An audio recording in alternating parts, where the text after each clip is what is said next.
I hope everyone's doing well. What we're going to do is connect a Lowrance HDS to the internet. So what you're going to do is you're going to hit the power button.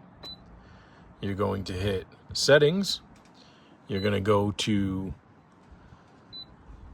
wireless, and then you're going to go to Wi-Fi networks.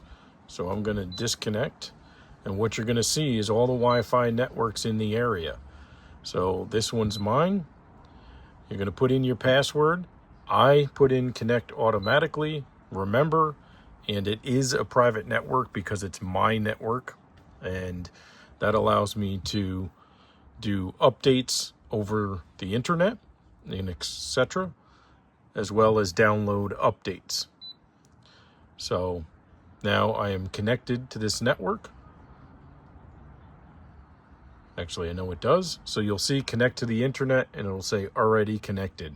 So that allows me to do many things, one of which is to go to system, about, support, and check the system for update. So this will go out and check the website for an update, and you'll see this version is up to date.